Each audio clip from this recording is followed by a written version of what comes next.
새벽 5시 인천 부평역 앞 택시 승강장에는 빈 택시들이 줄지어 서 있습니다. 저도 그중 한 대 개인 택시 3142호의 운전대를 잡고 앉아 있습니다. 허리에는 보조 벨트를 차고 손등에서는 파스 냄새가 납니다. 27년간 제조업체 생산관리팀에서 일했습니다. 새벽 6시에 출근해서 밤 10시에 퇴근하던 사람이었습니다. 지금은 하루 6시간만 택시를 운행합니다. 더는 몸이 버티지 못합니다. 옆 택시 기사가 창문을 두드립니다. 김 기사, 요새 장사 되냐? 저는 고개만 끄덕이고 대답하지 않습니다. 1억 2,600만 원을 투자한 면허가 지금은 짐이 되었다는 말을 할 수 없었습니다. 이제 어디서부터 잘못됐는지 말해보려 합니다. 저는 김동훈, 올해 56살입니다. 제조업체에서 27년간 근무한 평범한 직장인이었습니다. 1996년 신입사원으로 입사해서 성실하게 일해 마지막에는 생산관리팀 책임자까지 올랐습니다. 27년이라는 긴 시간 동안 정말 성실하게 살았습니다. 새벽 6시에 출근해서 공장 라인을 점검하고 밤 10시가 넘어서 퇴근하는 생활을 반복했습니다. 주말에도 긴급 상황이 생기면 달려갔습니다. 연봉도 마지막에는 5,400만 원까지 받을 정도로 안정적인 직장 생활을 했습니다. 아내 미경도 편의점에서 12년간 파트타임으로 일했습니다. 우리 부부는 정말 성실한 서민 가정이었습니다. 아이 둘을 키우면서도 늘 검소하게 살았고 노후를 대비해 매달 100만 원씩 적금을 부었습니다. 외식은 한 달에 한 번, 옷은 세일 기간에만 샀습니다. 2023년 3월 갑작스럽게 회사에서 구조조정이 있었습니다. 제조업 경기가 급격히 악화되면서 정리해고를 단행한 겁니다. 저도 그 대상이 되었습니다. 동훈 씨, 정말 미안합니다. 회사 사정이 어려워서요. 27년을 함께한 회사에서 하루아침에 나오게 된 겁니다. 퇴직금으로 받은 돈이 9,800만 원이었습니다. 적지 않은 돈이었지만 56살에 다시 취업하기는 쉽지 않은 상황이었습니다. 여보, 이제 뭐하고 살까요? 나이가 이런데 다른 회사에서 받아줄까요? 제조업계는 젊은 사람들을 선호하는 분위기였고 56살이라는 나이에 새로운 직장을 구하기는 현실적으로 어려웠습니다. 하지만 절망하지 않았습니다.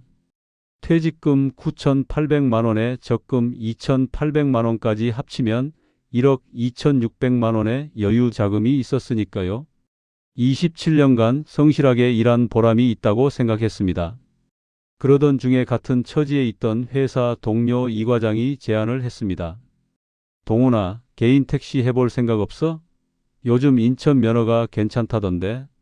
개인 택시요? 그게 뭐 그렇게 좋나요? 나이 제한도 없고 특별한 기술도 필요 없잖아. 우리 같은 사람들한테는 마지막 생계수단이야. 이 과장의 말을 듣고 인터넷에서 개인 택시에 대해 알아봤습니다. 정말 놀라운 정보들이 쏟아졌습니다. 인천 개인 택시 면허 가격이 9천만 원대라는 기사를 봤습니다. 면허 가격이 이렇게 비싸다는 건 그만큼 수익성이 좋다는 뜻 아닌가 싶었습니다. 택시 관련 커뮤니티에 들어가 보니 더욱 확신이 섰습니다. 주 6일 하루 10시간씩 운전하면 월 450만 원은 기본이에요. 저는 연매출 7천만 원 찍었습니다. 이 정도면 괜찮죠? 개인 택시는 법인 택시와 달라서 산입금도 없고 자유롭게 영업할 수 있어서 좋아요. 정말 매력적으로 들렸습니다. 56살에 월 400만 원 이상을 벌 수 있다면 정말 좋은 일자리인 것 같았거든요. 더 놀라운 건 작년 택시 운전 자격 시험 응시자 수가 역대 최고치인 5만 2천 명을 기록했다는 뉴스였습니다. 3년 전과 비교하면 50% 가까이 증가한 수치였습니다. 기사를 더 읽어보니 답이 있었습니다. 제조업 경기 악화와 내수 부진으로 일자리를 잃은 베이비붐 세대들이 택시 시장으로 대거 진입하고 있다는 내용이었습니다. 저와 같은 처지의 사람들이 많았던 겁니다. 여보, 개인 택시 한번 해볼까요?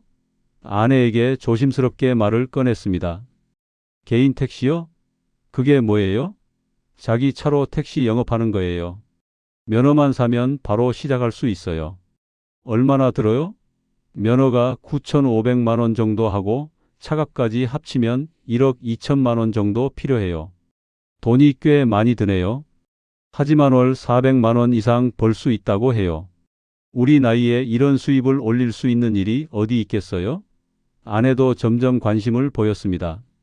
당신이 27년간 운전했으니까 운전 실력은 믿을 만하고 인천 지리도 잘 아시잖아요. 정말 그랬습니다. 27년간 인천 공장들을 다니면서 인천 곳곳을 누비고 다녔거든요. 골목길까지 훤히 알고 있었습니다. 게다가 나이 제한도 없다고 하니까 우리한테 딱 맞는 일인 것 같아요. 그렇게 우리 부부의 새로운 꿈이 시작되었습니다. 27년간 모은 퇴직금으로 개인 택시 면허를 사서 제2의 인생을 시작하겠다는 꿈이었습니다. 2023년 4월 본격적인 시장 조사를 시작했습니다. 27년간 생산관리팀에서 쌓은 치밀함 그대로 3개월간 정말 꼼꼼하게 조사했습니다. 통계청 자료에 따르면 인천 개인 택시 기사들 중 32%가 연매출 6천만 원 이상을 올리고 있었습니다. 이 정도면 충분히 가능하겠네요. 면허 구입 과정도 순조로웠습니다. 택시 중개업체를 통해 인천 부평구 개인 택시 면허를 9,500만 원에 구입했습니다. 차량은 2023년식 K8을 2,800만 원에 구입했습니다. 각종 등록비와 보험료까지 합쳐서 총 1억 2,600만 원이 들었습니다. 운전자격 시험도 무사히 통과했습니다. 필기는 한 번에 합격했고 실기도 27년 경력의 실력을 발휘해서 문제없이 통과했습니다. 5월 드디어 개인 택시 3142호 김동훈 기사가 탄생한 겁니다. 여보, 드디어 우리도 사업자가 됐네요. 5월부터 7월까지는 정말 순조로웠습니다. 출퇴근 시간대 송도에서 부평으로 가는 승객들이 많았습니다. 27년간 인천을 누비고 다니면서 쌓은 지리 지식이 정말 큰 도움이 되었습니다. 기사님, 길을 정말 잘 아시네요. 27년간 인천에서 일해서 골목길까지 다 외우고 있어요. 5월 매출이 550만 원이었습니다. 여기서 유류비 150만 원, 기타 운영비 50만 원을 빼도 순수익이 350만 원이나 남았습니다. 여보, 첫 달에 350만 원이면 정말 잘 된 거 아닌가요? 당신이 성실하게 하니까 그런 거예요. 이 속도로 가면 연수익 4천만 원은 충분히 가능할 것 같아요. 6월과 7월도 비슷했습니다. 월 매출 550만 원, 순수익 350만 원을 꾸준히 유지했습니다. 그때까지만 해도 정말 모든 것이 순조로웠습니다. 하지만 8월부터 조금씩 이상한 기운이 감지되기 시작했습니다. 가장 먼저 눈에 띈 건 대기 시간이 길어진다는 점이었습니다. 예전에는 승객을 내려드리면 바로 다음 콜이 왔는데 점점 기다리는 시간이 늘어나기 시작했거든요. 요즘 콜이 예전만큼 안 오네요. 거리에 나가보니 정말 택시가 넘쳐났습니다. 신호등에서 기다릴 때 앞뒤로 택시들이 줄지어서 있는 모습을 자주 봤습니다. 인터넷에서 관련 기사를 찾아보니 충격적인 내용이 있었습니다. 인천 지역에서는 택시 과잉 규모가 3,000대에 달한다는 조사 결과가 나왔다는 겁니다. 이게 무슨 소리야? 과잉이라니? 원인을 알아보니 저와 같은 상황의 사람들이 너무 많았던 겁니다. 제조업 경기 악화로 일자리를 잃은 베이비붐 세대들, 자영업 폐업한 분들이 모두 택시 업계로 몰려든 겁니다. 8월 매출이 480만 원으로 떨어졌습니다. 순수익도 280만 원으로 줄어들었습니다. 일시적인 현상일 거예요. 조금만 더 버텨봐요. 아내가 위로했지만 속으로는 불안감이 커져갔습니다. 2023년 9월 상황이 더욱 심각해졌습니다. 월 매출이 420만 원으로 떨어졌습니다. 순수익은 220만 원 정도였습니다. 넉 달 전과 비교하면 130만 원이나 줄어든 겁니다. 더 큰 문제는 몸이었습니다. 하루 12시간씩 운전하는 게 56살 몸에는 무리였습니다. 특히 가을철로 접어들면서 허리 통증이 심해지기 시작했습니다. 장시간 앉아서 운전하다 보니 허리가 뻐근하고 아팠습니다. 병원에 갔더니 디스크 초기 단계라는 진단을 받았습니다. 환자분, 운전 시간을 줄이셔야 해요. 이렇게 계속 무리하시면 더 큰 문제가 생길 수 있어요. 그럼 어떻게 해요? 일을 안 할 수도 없고, 의사는 하루 8시간 이상 운전하지 말라고 했지만 8시간만 운전해서는 생활비도 벌기 힘든 상황이었습니다. 10월에는 상황이 더 악화되었습니다. 월 매출이 350만 원으로 떨어졌습니다. 순수익은 150만 원 정도밖에 안 남았습니다. 유류비와 차량 유지비를 제외하면 실제 생활비로 쓸 수 있는 돈은 100만 원 정도밖에 안 되었습니다. 여보, 이러다가 우리 어떻게 살아요? 아내가 걱정스러운 목소리로 말했습니다. 실제로 생활이 힘들어지기 시작했거든요. 차량 할부금 월 60만 원을 내기가 벅차기 시작했습니다. 결국 아내도 편의점 근무 시간을 늘려야 했습니다. 하루 4시간에서 6시간으로 늘렸습니다. 월 60만 원 벌던 게 100만 원으로 늘어났지만 아내의 피로도도 함께 늘어났습니다. 미안해요. 제가 무능해서. 아니에요. 누가 이렇게 될 줄 알았겠어요. 11월 허리 통증이 더 심해졌습니다. 진통제를 먹어도 통증이 가라앉지 않았습니다.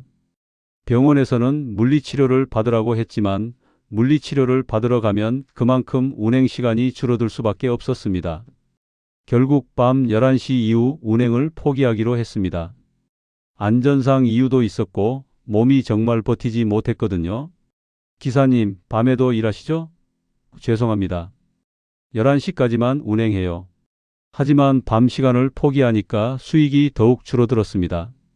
밤 시간 할증을 받을 수 없게 된 겁니다. 11월 매출이 300만 원으로 떨어졌습니다. 순수익은 100만 원 정도였습니다. 6개월 전과 비교하면 절반 이하 수준이었습니다. 차량 할부금을 연체하기 시작했습니다. 한 달, 2달 연체가 쌓여갔습니다. 12월에는 정말 절망적이었습니다. 연말이라 회식이 많을 거라고 기대했는데 오히려 더 안 좋았습니다. 경기가 어려우니까 회식도 줄어든 겁니다. 하루 평균 10만 원 벌기도 힘든 날이 많아졌습니다. 이게 말이 돼? 하루 종일 일해서 10만 원도 못 벌다니. 56살 나이에 하루 12시간씩 운전해서 월 100만 원도 제대로 못 버는 상황이 되었습니다.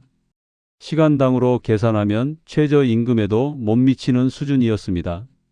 2024년 1월 정말 한계에 달했습니다. 월 매출이 250만 원으로 떨어졌고 순수익은 50만 원 뿐이었습니다. 차량 할부금 연체가 석 달째 이어졌고 할부 회사에서 독촉 전화가 오기 시작했습니다. 아내의 편의점 수입 100만 원이 주 수입원이 되었습니다. 27년간 가장 역할을 해온 제가 이제는 아내에게 의존해야 하는 상황이 된 겁니다. 여보, 미안해요. 제가 잘못 생각했나 봐요. 2월 허리 디스크가 더 악화되어 걷기도 힘들어졌습니다. 병원에서는 즉시 수술을 받으라고 했습니다. 환자분, 이 상태로는 더 이상 운전하시면 안 됩니다.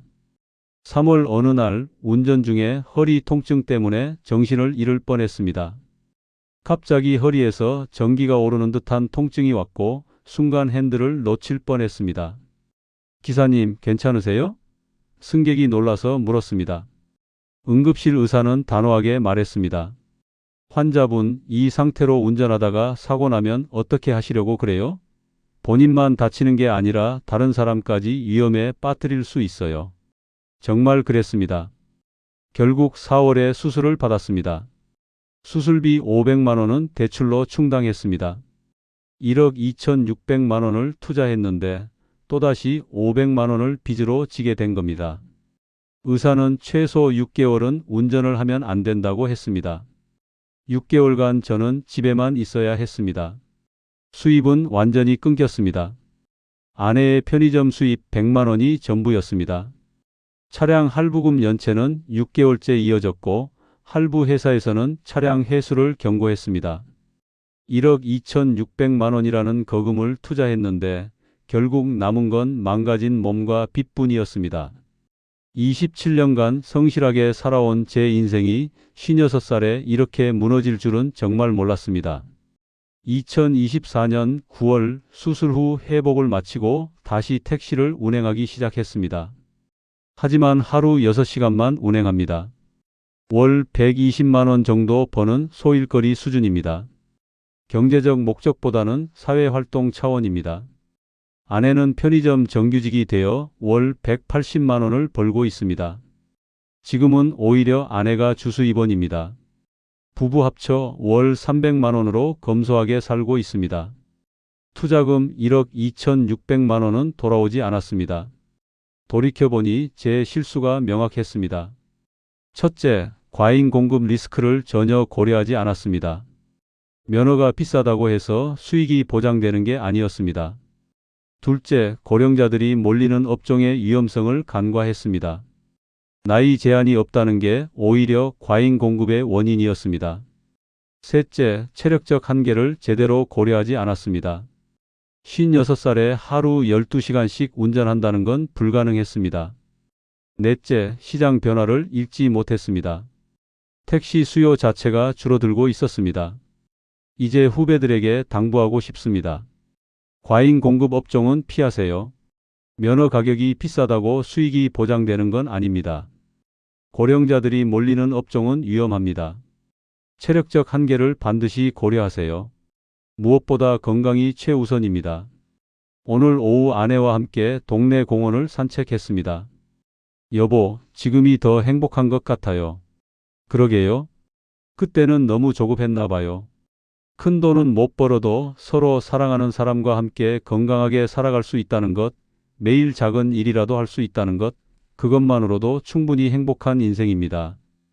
면허가 1억 원이 넘는다고 해서 1억 원어치 가치가 있는 건 아닙니다. 정말 중요한 건 지속 가능한 건강과 작은 행복입니다. 여러분도 저처럼 큰 실수를 하지 마시고 건강하고 소중한 일상을 지켜 나가시길 바랍니다.